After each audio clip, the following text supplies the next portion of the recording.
Hi అండి, hello, నమస్తే. Welcome to Geetha's kitchen. ఈరోజు మన వీడియో వచ్చేసి ఉప్మా రెసిపీని చూపించబోతున్నాను.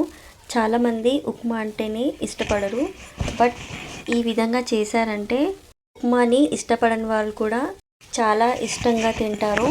మరి టేస్ట్ అంత బాగుంటుంది. సో లేట్ చేయకుండా వీడియోలోకి వెళ్ళిపోదాం.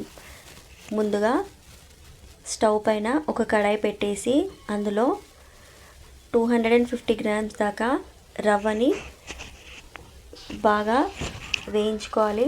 ఒక 5 మినిట్స్ పాటు వేయించుకున్న తర్వాత ఇప్పుడు ఇదే కడాయిలో 1 స్పూన్ దాకా నెయ్యి వేసుకోవాలి.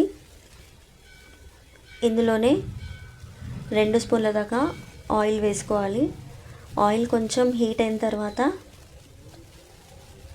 ఇందులో 1 స్పూన్ దాకా జీలకర్ర, ఆవాలు వేసేసుకోవాలి. అలాగే 1 స్పూన్ మినపప్పు, 1 స్పూన్ శనగపప్పు, వీటన్నిటిని కొంచెం ఆయిల్లో దోరగా వేయించుకోవాలి. ఈ ఉప్మా రవ్వ అనేది సన్నగా ఉన్న రవ్వ అయినా తీసుకోవచ్చు, కొద్దిగా నార్మల్గా ఉన్న రవ్వ అయినా తీసుకోవచ్చు. ఏ రవ్వ అయినా కూడా టేస్ట్ బాగుంటుంది. ఇప్పుడు ఇందులో సన్నగా కట్ చేసి పెట్టుకున్న ఆనియన్స్ని 2 మీడియం సైజ్వి ఇలా చిన్న చిన్న ముక్కలుగా కట్ చేసుకునేవి వేసేసుకోవాలి. ఇప్పుడు ఆనియన్లో కూడా పచ్చివాసన పోయేంత వరకు వేయించుకోవాలి. 1 బై 1 స్టెప్ బై స్టెప్ వేసుకుంటేనే టేస్టీ ఉప్మా అనేది వస్తుంది. సో దాని తర్వాత 2 మీడియం సైజ్ టమాటాలు, అలాగే 5-6 పచ్చిమిర్చి, కొద్దిగా కరివేపాకు, వీటన్నిటిని బాగా ఆయిల్లోనే వేయించుకోవాలి. ఈ వీడియో ప్రిపరేషన్ అంతా మా వారు ప్రిపేర్ చేస్తున్నారు. ఫస్ట్ టైం ఉప్మా ప్రిపరేషన్ చేస్తున్నారండి. సో ఇప్పుడు రుచికి సరిపడా సాల్ట్ వేసుకోవాలి. తర్వాత 1 స్పూన్ దాకా పసుపు వేసేసి బాగా వీటన్నిటిని మగ్గించుకోవాలి. టమాటా అనేది బాగా మెత్తగా ఉడికిన తర్వాతనే నెక్స్ట్ ప్రాసెస్లోకి వెళ్ళిపోవాలి. ఇప్పుడు ఇందులో 1/2 స్పూన్ దాకా అల్లం వెల్లుల్లి పేస్ట్ వేసేసుకొని కలిపేసేయాలి. ఇప్పుడు ఇందులో దీనికి సరిపడా వాటర్ వేసుకోవాలి. అంటే 1 కప్పు రవ్వ అయితే 2 కప్పుల వాటర్ని వేసేసుకోవాలి.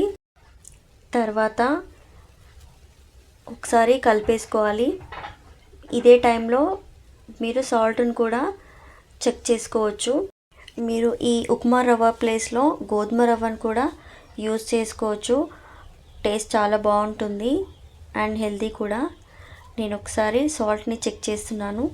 సాల్ట్ కొద్దిగా తక్కువైంది. కొంచెం సాల్ట్ వేసేసుకొని ఒకసారి కలిపేసి వాటర్ బాగా మరిగేంత వరకు మరిగించుకోవాలి. ఇప్పుడు వాటర్ మరిగిన తర్వాత మంటని లో ఫ్లేమ్ మీద పెట్టేసి కొద్దిగా రవ్వను వేసుకుంటూ ఉండాలి.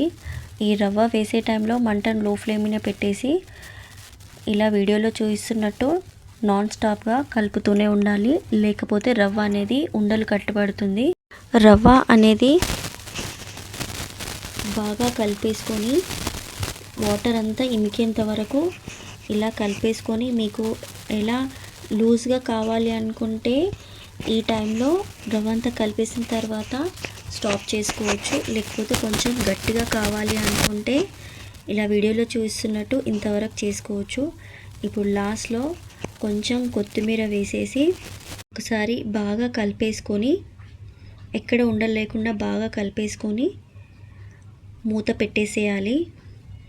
ఇప్పుడు స్టవ్ ఆఫ్ చేసేసుకొని 5 మినిట్స్ పాటు అలా వదిలేసారంటే ఉప్మా రెడీ అయిపోయినట్టే. చూసారా ఉప్మా అనేది ఎంత బాగొచ్చిందో. సో ఇలా మీరు కూడా ప్రిపేర్ చేసి మీకు ఎలా వచ్చిందో నాకు కామెంట్లో షేర్ చేయడం మాత్రం మర్చిపోవద్దు. అండ్ ఫస్ట్ టైం ఛానల్ చూస్తున్న వాళ్ళు ఛానల్ని సబ్స్క్రైబ్ చేసుకోండి. వీడియో కనుక నచ్చినట్టయితే లైక్ చేయండి, షేర్ చేయండి, మీ ఫ్రెండ్స్ అండ్ ఫ్యామిలీ మెంబర్స్కి షేర్ చేయండి. అంతవరకు బాయ్ అండి.